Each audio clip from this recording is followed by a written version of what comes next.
Latifah asked back in the 90s, and I'm about to ask LaRon today, sir, who you calling a bitch? Anyway, y'all, let's get into episode 11 of Ready to Love.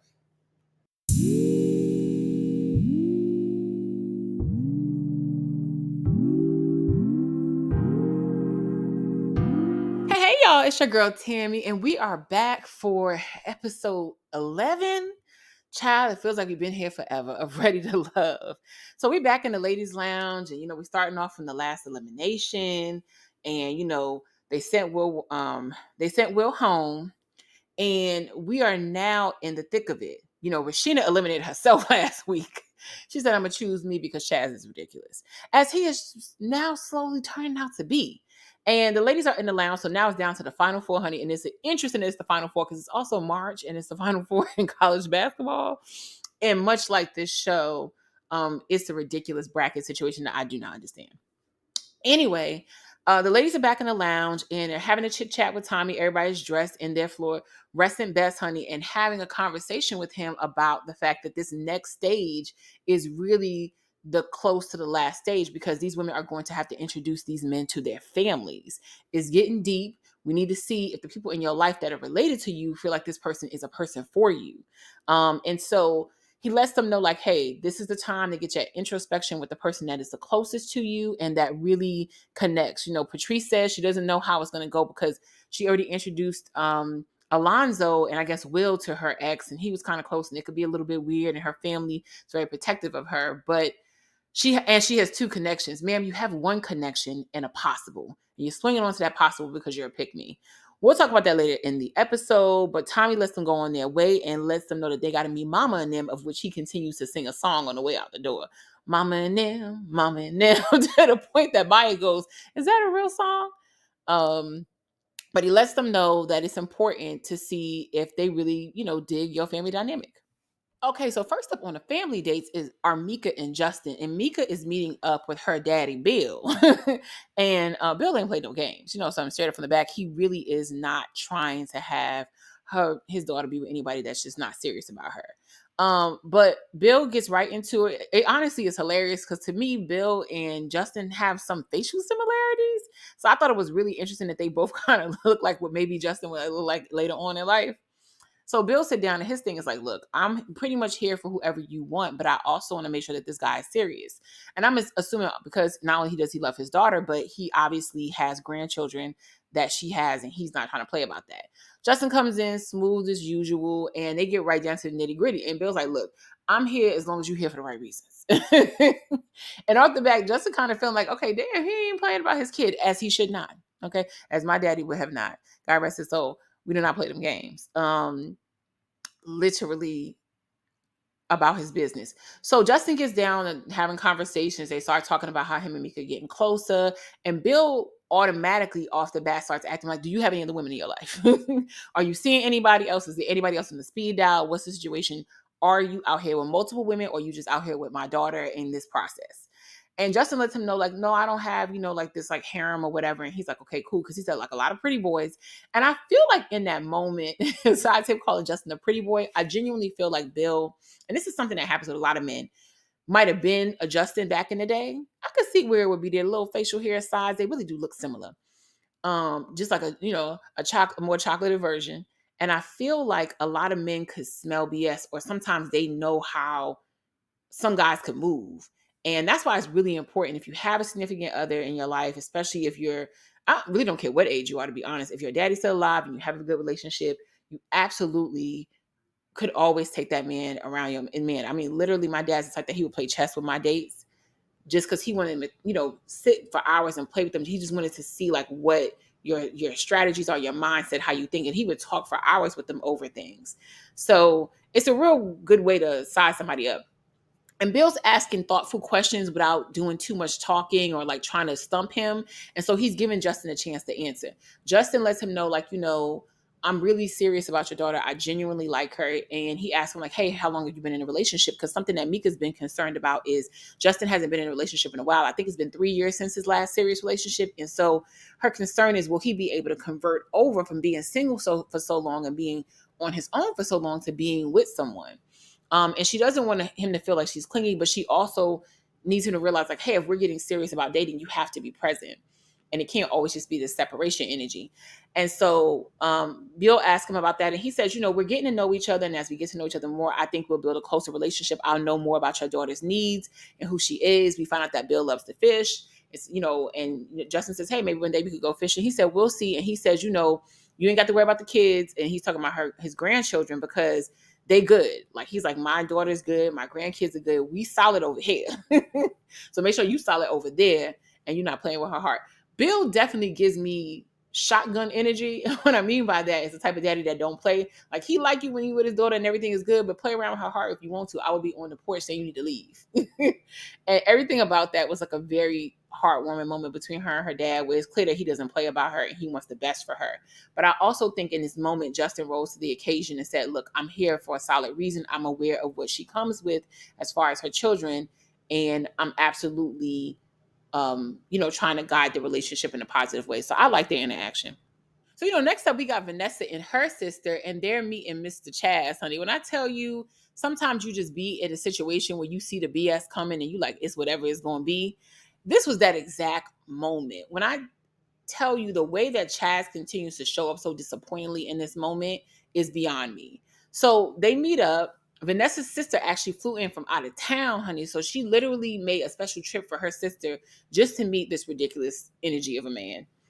And I say that not because, again, I don't think Jazz is a horrid person, but I do think that his trying to be a player is so corny to me. And because he didn't stick to who he genuinely was, he's fumbling in something that you don't have experience in, sir.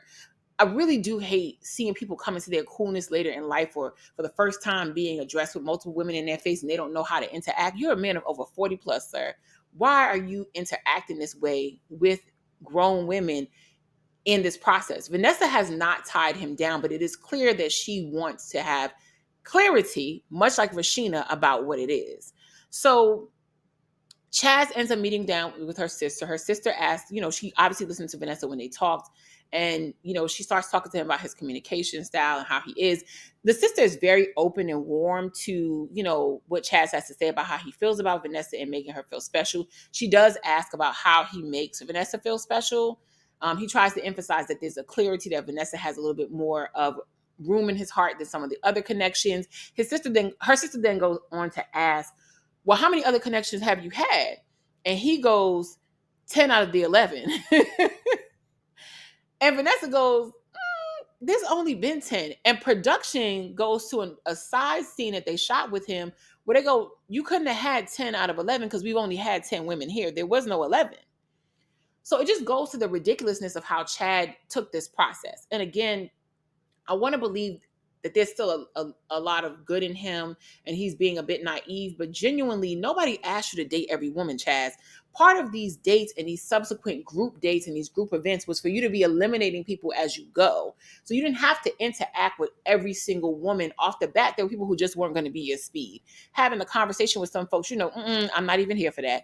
So to me, I feel like based on his lifestyle and the things that he said that he wanted, all of these women could have not fit the bill. So they continue to have the conversation. It's not aggressive. Vanessa, of course, always reemphasizes the fact that she just doesn't know where she sits with him in terms of him being completely honest in that fashion. The date ends. Chad says he's very apprehensive because he doesn't know what he's walking into, mainly because Vanessa's starting to call him on his mess, similar to what Rashina did. So they exit after a little bit of a meetup. The sister says that she does like him. She thinks that he's pleasant, but she also sees what Vanessa is saying in terms of the fact that he's scattered.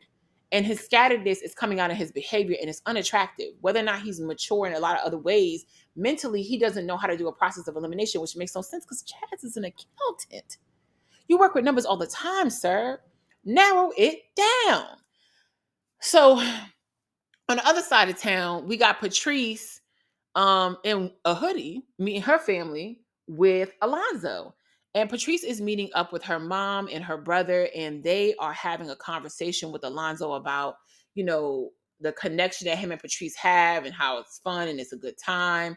And the conversation here was a bit interesting. Okay, so like I said, Patrice finally sits down with her family. She brings her mother and she brings her brother Emmanuel. And Emmanuel is literally the best. He very much is the little brother that you want because he's actually Patrice's younger brother. And he meets up with both of her dates where her mom only meets up with Chaz. And I thought that was very telling. Now, one, it could just be her mom didn't meet up with both of them because she could only meet up for the one date. But I genuinely feel like Patrice only introduced her mother to Chaz because she wasn't comfortable introducing her mama to Alonzo. Maybe because she felt like Alonzo was a bit younger and she was worried that her mom would ask more serious questions that would make her feel like Alonzo really wasn't the person for her, or she didn't want the judgment, honey. So she meets up casually, kind of, with Alonzo and her brother Emmanuel, and they're just sitting having a good time having conversation and drinks, and they start going over stuff. Now, it was one thing when we kept calling Urkel goofy, honey, but it's another thing when her brother realizes very quickly he is more Steve Urkel than Stefan Urkel, and lets him know, look, all this like bubbly all the time, I'm good, I just go with the flow. It's cool at first, but it becomes goofy. Having another grown man point that out to Alonzo was such a necessary moment. And it was a lot of what even Rashina was saying, not Rashina, I'm sorry, what Koshia was saying early on about his level of maturity sometimes. Like I told you, it's very much been mother-son between Patrice and him to me. I do feel like they have a great amount of fun. And I do think Alonzo wants to be a guy that is a solid person, but men are able to read other men very well sometimes. Just like, Bill was able to read Justin to a certain degree. Emmanuel is able to see very clearly, like, while he may be a cool dude, does he have a life plan? And that seems to be the overarching theme with the conversation. He asked him, like, hey, if you and my sister get more serious, how are you on, like, how do you see your life? He basically was trying to do the interview question of where you see yourself in 5 years. And of course, Alonzo's answer is always like, oh, let's go with the flow. He's like, but you can't really go with the flow in that position. Like, you need to have a plan as a grown man at this age. Where do you see your life progressing? And it was clear that he's like, if you want to buy a house, let's go to a house. If you want to go to the courtroom right now, let's go to the courtroom. He's like, yeah, pump the brakes on the silliness. Stop being a ditzy for a second. If you don't really have a plan as a grown man, that's not an attractive quality. And I'm glad somebody pointed it out, because up until this point, he really has been playing on the, I'm a free bird energy. And whether it's a man or a woman, it's not to say that you have to be super serious about everything, but your life plan with another individual, if y'all are not on the same page, it's not going to work. Fast forward to Patrice's mom and her brother meeting Chaz. Now, here's the thing. Chaz has this ability to put on the interview guy. And, he sits down with Patrice's family and they start having this conversation. Of course, the attire is different and the place that they go is different. And again, I think it's because mama is present. And Patrice has on a dress and they meet and he meets the family. And they start having a conversation about like where Chaz sees his connection with Patrice. The mama asks him about whether or not he's been wealthy and how did he get to that wealth. Patrice is of a 42-year-old age. I feel like at this point, not to say that that he's not coming in. She needs to make sure he's not coming in looking for something from her daughter. But I would hope Patrice would pick somebody who got a job in fullest, because Patrice has clearly made it known that she wants to like be this mogul. And again, this is why I don't think her and Chaz are a good fit. I don't think their lifestyles match up in any way, but we're going to play this game because Patrice, as a pick-me, really just wants to leave the game with somebody. And as we get closer to the end, she's not really sure about Alonzo, but she don't want to leave empty-handed. And that's why she's playing this, I'm ultra feminine, I have no issues. And we know that that's not true. And I think ultimately if her and Chaz end up together, it's going to blow up in their face. But Mama starts asking questions. She likes that Chaz is mild-mannered. He has himself together. He's mature. The brother also enjoys that, but they get into the conversation of family. And they mention that they're a very close family. Chaz mentioned that although his parents have been married for, I think, like 47 years, and he has 3 brothers outside of himself, he's the second to the oldest, so he's the second oldest brother. Him and his brothers are not close. I found that to be very telling, and I would really love to know what that situation is, because Emmanuel asked, like, hey, well, why aren't y'all close? And he's like, oh, just we all have different lifestyles that have grown. Like, we're spread out. I'm going to call BS on that. I'm not saying that everybody has to have a close-knit, soulful family, which is how which is how he goes on to describe Patrice's family. But if you are one of 4 brothers, you don't have nothing in common with them. You don't have any like family connections. You're not close with nieces and nephews and families that have grown. Like something's off about that. Especially growing up in the same house together, especially being like the second oldest. I'm not saying he can't be the black sheep or the child that just, feels a little different, but to not be close with any of them is a red flag. And I agree with Emmanuel, that's something to pay attention to. And because Chaz already is reverting back into himself and having this weird interaction, he also mentions that he's had a connection with a bunch of other people. What I did not love about this date the most, outside of Patrice's pick me energy about, oh, he's great, he's wonderful, he's different from Alonzo. Girl, you don't really like him like that. Y'all came together late in the process. It's not a real connection. You're just trying to not walk away with nothing. But what I did not love is the way that Chaz sold out Vanessa in this moment. So he tries to connect them for the mother to say that the reason that he connected with Patrice more than Vanessa, who is his strongest connection in the process, is because when he was going through his issue, which is only a self-inflicted problem, Patrice gave him grace as well as understanding, and he felt like Vanessa's was met with more judgment than Patrice would know it before understanding. But to be honest, that is because Vanessa has dealt with him longer. So the way that he tried to play that situation was very, very, very annoying to me. And I don't like when women do this and men do this, especially people who end up in situations where they end up like cheating with somebody or doing whatever. They love to do the whole, oh, she understands me more. That's because they don't live with your ass. That's because they don't deal with you on a regular basis. So the new person or a person that you're stepping out with or whatever is always going to understand that more. You know, if a man is having to deal with you 24/7 and you a basket case, the new guy always seems more refreshing. The grass is always greener on the other side because no, he ain't dealt with you yet. If a woman is having to deal with your nonsense all the time, of course, a new woman feels refreshing and feels different and lighter because they don't live with you, because they don't deal with you. Let them spend a couple of weeks with you and see how your tables feel. But either way, it was a BS meetup if you ask me, because Chad was there with his representative and Patrice was in full pick me representation mode. Now, you want to talk about overstaying your welcome.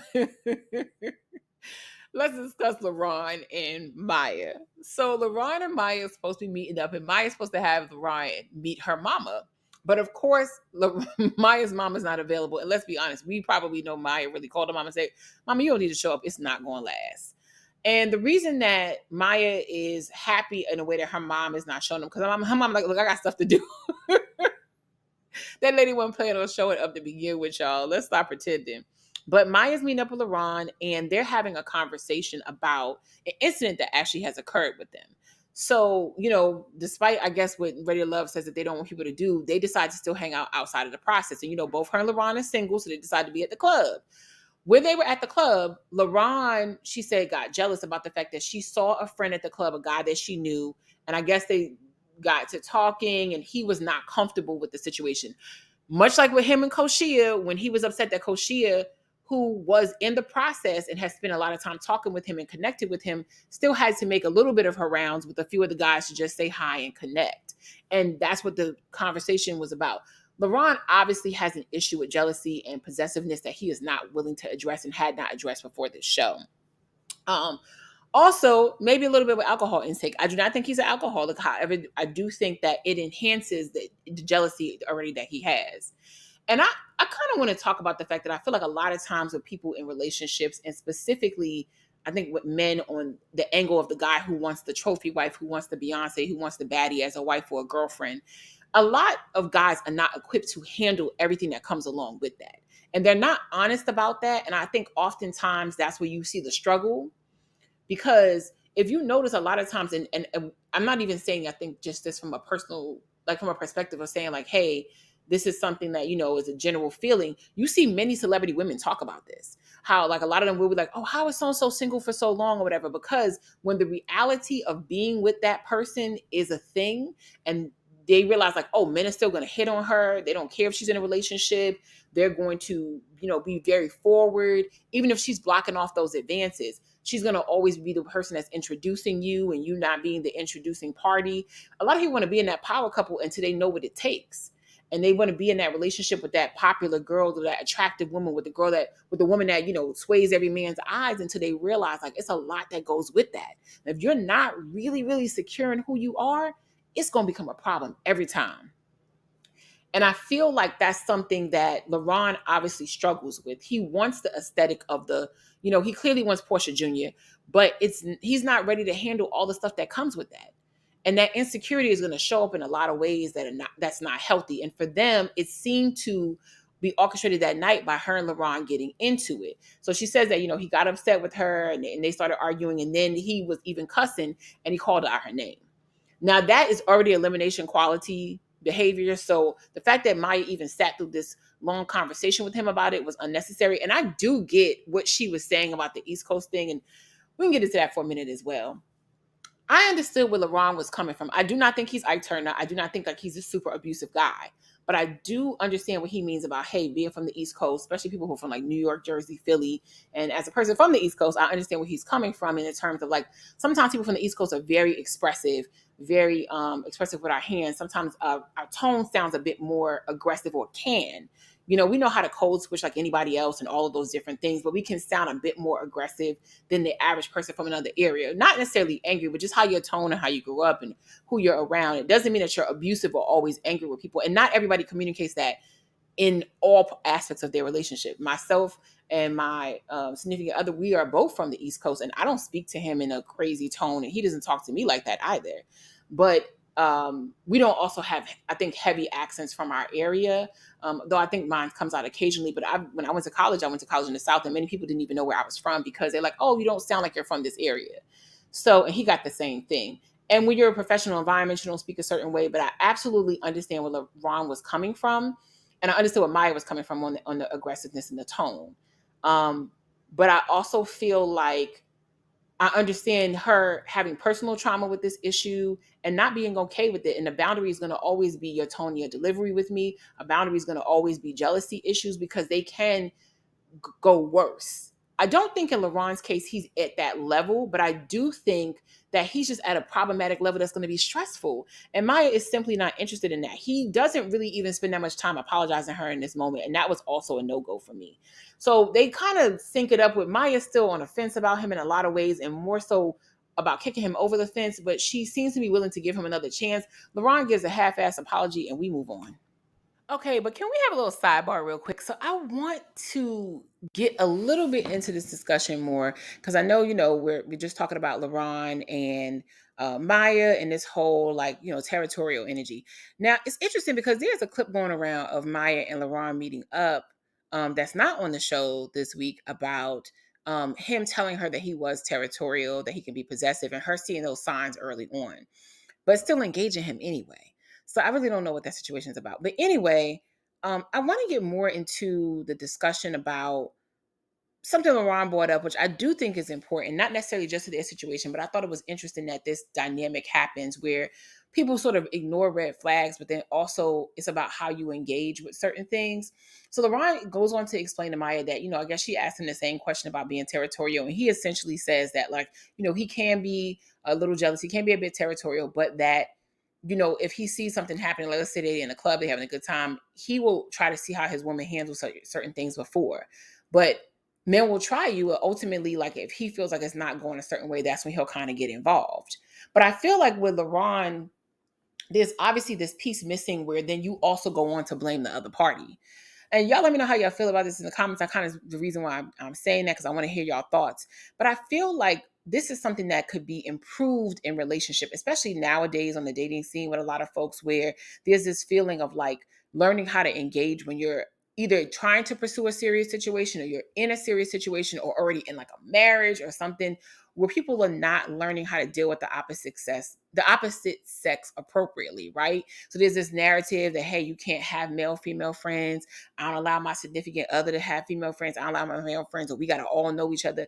But how do y'all feel, I guess, about the fact that, should you just be able to handle these things as an adult, whether or not the person knows that other person? And when you are approached by someone, especially someone who you consider to be cool, that you play it in a way that allows for the respect to still be there between the other person. Because I do feel like on that end, I understand where LaRon is coming from. Like you should never have to worry about your significant other or someone who you actively are on a date with being too chummy, too mixy with another individual of the opposite sex that may be interested in them or whatever the situation may be. Maybe it is just a friend, maybe it's whatever, but it's how you carry it that makes a difference. And this goes for men and women. I'm not putting any onus on Mya to have done too much of anything different because we haven't seen anything visually, so we don't know what occurred. But I feel like this is something that I think men and women mess up a lot with, which is like entertain them too much. Like there's a difference between you still being able to carry yourself as a mature person, understand that there were people in your significant other's life or the person that you're seeing's life that are of the opposite sex before y'all even met, and learning how to handle that maturely and allowing them to handle the situation. But you also have to think about handling the situation in a way that's mature and letting that other person know, like, hey, I'm with somebody, or, this isn't as appropriate, or just even running interference with what you think they might be. Like, to me, I think if you're in a relationship, especially things like, how men hug you or whatever, you got to go to the church hug.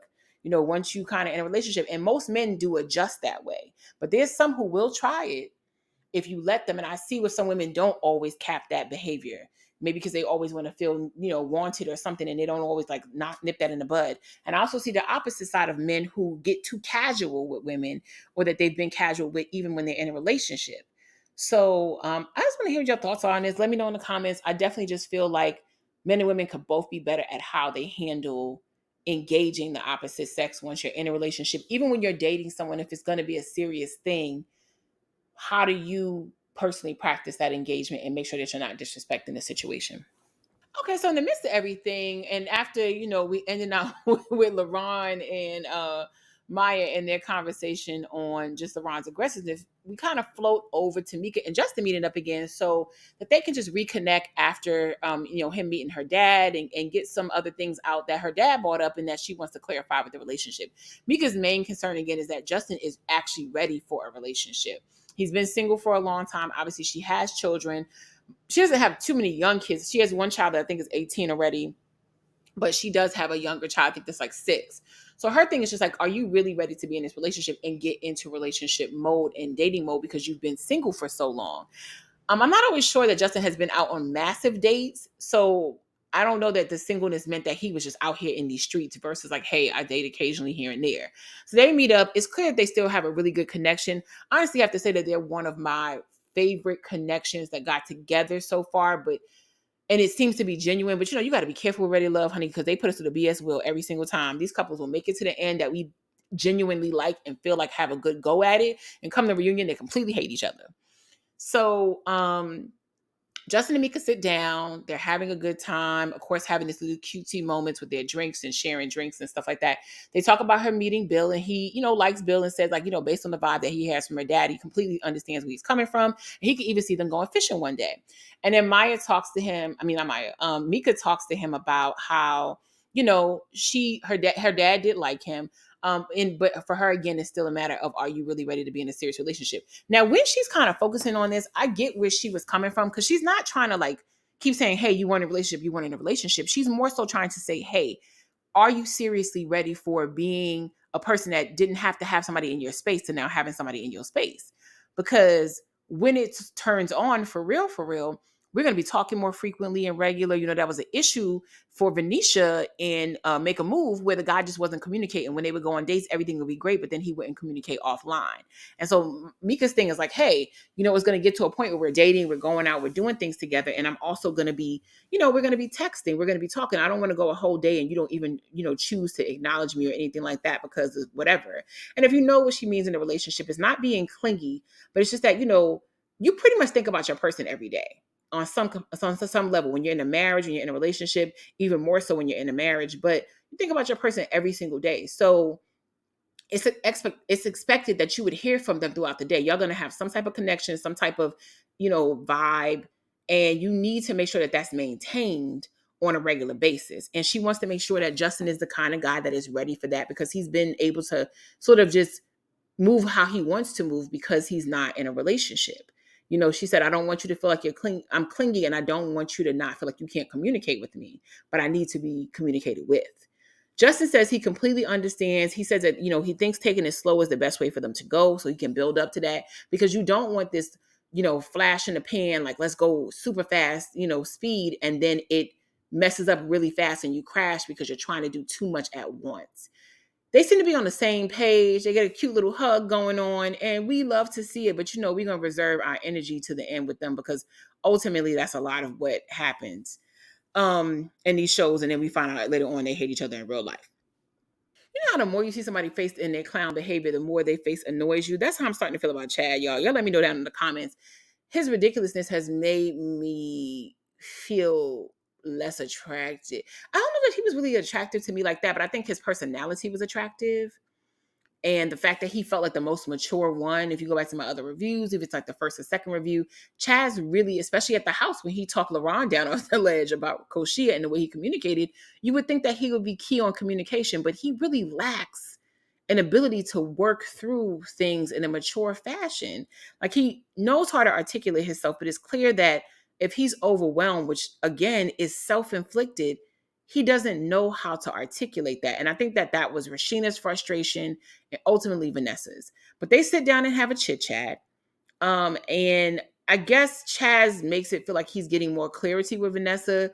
Vanessa and him start having a conversation about, some of the comments that have been made about how he seems to be lacking authenticity, because he asks her about how her sister felt when meeting him. And she goes on to say, like, she did like you. She thought that you were a good guy. She thought that you were very honest, but she also felt like you were inauthentic in terms of your words matching up with your actions completely. I've been your strongest and deepest connection here, but it doesn't always feel like it's not cookie cutter. As we found out when he was at the house sending multiple women a good morning text. And he was like, he tries to emphasize that even though I'm giving them the same thing, I'm giving you a little bit of an upgrade. I don't know how that felt. He tries to link it to like, hey, they're all getting, DSW shoes, but I'm giving you Lubus. But you're still giving all of us shoes, sir. And I think that's her point. If you have a strongest connection with her, you're not trying to feed that connection with another person too strongly, because you want Vanessa to know that she is priority. And the last couple of times that they've been together, she says she just hasn't been feeling that.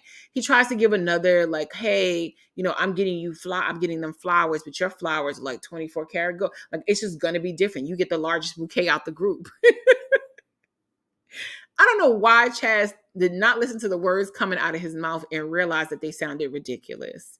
There is no man that would be okay with that. But like, look, you get the longest hug. I just was like, sir, ridiculousness at its full finest. So they continue to have the conversation. Vanessa says she's obviously still into him. They have a great chemistry. He wants to hold her hand under the table. It's like he can operate in that mode. And had he just stayed in the mode of being between her and Rashina, he would have done way better. He keeps adding in Patrice, but he doesn't have a super strong connection with Patrice. And it's one of these things that's just ridiculous to keep yourself in a constant inertia. You could have just been spending time with the person that you like the most and getting to know her more. Ultimately, he says that the things he loves about Vanessa is still very true. She's a goddess to him, but he is still confused and doesn't know if he's only picking her. At this point, I feel like Vanessa should self-eliminate, because some point along the way, you need to let me know I'm the one. And we're like one episode down from finding that out. And the fact that you're still confused after all of this time, when I've been the person that's been here since the beginning, sir, it's time for me to go. I'm going to go ahead and meet Rashina at the salon. We're going to go out and have a good time. So Patrice and Alonzo are back at it on a very, on another fun date. And we love to see this with them. I mean, if anything, even if they don't end up being together, what we do know that they can do is go on a fun date. So they are out, I believe, learning how to line dance and, possibly getting ready for the next Beyonce concert, which, by the way, I think they could absolutely go to together. And I'm not saying that in a shady way. I'm saying that she has the most fun with this guy. And Patrice has said multiple times that he gives her butterflies, but butterflies aren't enough. And I get entirely what she's saying about that. Her concern always with Alonzo is that he may not be as a serious thinker for her, in the sense of future-wise, how mature are you, how ready are you to settle into certain things? Because I have a very focused idea of being a wife. I'm not trying to be a girlfriend. Patrice has kids. I don't know the age range of the children. I don't know if everybody's over a certain age and now, out of the house. I think her kids are relatively teenage older. So her thing is like, I'm not trying to have another son. And I told y'all from the beginning, mother-son energy more than boyfriend-girlfriend energy. But Alonzo has shown himself a little bit more to be able to step up to the plate. I don't know if it's just because it's her or because he's there and he wants to make sure that all sides of himself are being shown. I also love that Alonzo addressed the fact that Patrice giving this time and attention and understanding to Chaz was something that, hit him not in the sense of jealousy, but just like, I didn't know what was going on. And, you were a little distant, because you also were giving that energy to Will when we were at the house. And I didn't completely get some of that time with you. And I love that he was able to articulate himself and tell her, like, hey, I wasn't feeling some of it and didn't know what everything was going, and it did bother him a bit. I'm glad that he basically said, like, girl, you loosey goosey sometimes. And that energy is very normal, like whack to me. Like, you need to speak up. When you've asked me for things or asked me about things, I've either met that challenge or not. So I was like, go ahead, Alonzo. Now, Patrice says that everything about Alonzo has given her that he's going to be a great future boyfriend, but she is looking to be a wife. She's very clear about what she wants her title to be going forward, and she is not sure if he is ready for that. He does understand that. He's listening to what she's saying. I don't know what's going to become of this because clearly she has the better chemistry with him. But like she said, chemistry is enough. However, isn't enough. I'm sorry. However, you definitely don't have it with Chaz. And when I say that, I mean that I think she likes Chaz on paper. But because that connection started so late, you can tell it is not going to be a thing, especially because nothing about Chaz and Patrice gives same lifestyle. Patrice already has, I believe, 3 children. She's in her early to mid 40s. I don't see her trying to start back at one with him. I don't see that happening. And I don't see her trying to start back at one with a whole new baby. Whereas Chaz actually wants children. We know that early on, unfortunately, he lost a child a little bit younger in his life. And he definitely wants to be a dad. Vanessa, no capacity, Vanessa is open to having another kid, but she wants to be married and doing that. And she does have young children, a little bit more of the temperament and patience there. So I just don't see them leading the same life. I think Patrice is ambitious and all those other things. I think Chaz is going to want a more calm individual. And I don't feel like we're seeing Patrice's full side. So that's the other thing. I think Chaz is getting a chance to see all of Vanessa's sides, the nurturer, the sweetness, the goddess, the whatever, but also like the one that's a little bit impatient and also the one that's not about the BS. I think with Chaz and Patrice, because they started so late, her thing is just to play up the same thing she played it with Will, which is like the ultra feminine, nothing is wrong. I'm always nurturing. I'm always good. I'm always happy. And that's not going to be the reality of their relationship once they're in it. And because she's starting late in the game, she's only seeing one side to him. And I think that that's going to be a failure for both. Child, I tell you, our production is messy. Messy, messy, messy, messy, messy. So Tommy is back in the ladies' lounge. Everybody's looking in their Easter best. Everybody's got these beautiful light colors on. I don't know if production's telling the girls, kind of like, hey, wear this kind of color theme. But like I told you before, and I'll say it to the very end of the show, these girls in Dallas Fort Worth, and specifically this cast, I can't speak for all of the area, honey, because we had another part of Dallas and it was questionable, have really been amazing in their outfits, their style, just looking fantastic. I love to see it. So Tommy is meeting up with them in this floral menagerie of put together, and he's having a conversation with them, letting them know that this is going to be the last ladies' lounge. So we're at the very end of this process. Like the next time that y'all do anything is going to be like hanging out with each other, maybe, and then meeting up with your final meeting, making the decision about your final person. So he's chatting with each woman and wants to know what it is. He said, I don't really care about who you are not connected with, because at this point it's just talking about your connection. So he starts talking with Mika first. Let me tell you something. When Mika walked in, Tommy forgot he had a wife. The way that stare down happened, he always made little jokes about everybody's outfits. Hell, you got your nails done, whatever. Go back and look at that man reaction when that lady walks in that room and he saw that little split open with the shirt. Honey, I was like, okay, Tommy, you do have a wife. You have a wife at home, sir. So he talks with Mika first, and she says her and Justin were great. Met the dad. Dad likes him. Dad's just concerned with the same thing she's concerned with. But they had a positive conversation, and she thinks if her and Justin can stay on the same, plate, they'll be good. He talks with Patrice. And that was another thing that was weird with Patrice, is when she felt the need to mention that even though Vanessa and Chaz has a connection, she's not worried about that at all. Girl, that is the top of your list. Okay? That's the top of the pick-me's list, because you wouldn't even added yourself to the list. You already know how I felt about the fact that she has used Vanessa as a wingman in the past when it came to Will 2.0, as well as Alonzo. And so for her to step into the one connection Vanessa did have was very, very corny. It was always lame, simply because she does not want to not make it to the end. So Patrice ends up saying that, her date with Alonzo, having met her family, having met both men, that they like Alonzo, but the seriousness is going to be the issue with them. When it comes to Chaz, they really, really enjoy him and like him. but they were concerned about the family aspect of him not being close to his family since her family is close. And like her brother with the Scooby-Doo about like, hey, how you not close to none of your brothers? That's just a weird dynamic that needs to be discovered because there's something else we don't know about Chaz. And she also talks about the fact that her brother and mom did like the fact that Chaz is prepared for this next stage of life, which she's also interested in. And then Vanessa says, ultimately my sister met Chaz. She enjoys him, but it's the same thing. Chaz is very scatterbrained, kind of all over the place, and not as sure about their connection, or not giving her the surety she needs about their connection. And that's where the issue lies. They then get to Miss Mya, and that's why I'm saying production is messy. So they talk to Miss Mya and her pretty pink honey, and Portia Jr. is actually trying to handle the situation pretty classy. She just says that, her mom wasn't able to come, but Tommy's like, well, why didn't you call me? He said, I could have been your mama, how he stood in for Mika when her family couldn't come or her ex couldn't come. He stood in for her. He said, you could have called me and I would have came and stood in. So she's like, no, it's cool because me and Laron needed to talk through some things. So she said, just some of the ways that he communicates, she's not sure if that's okay and if it's going to lead to a toxic situation. So Tommy's like, tell me more.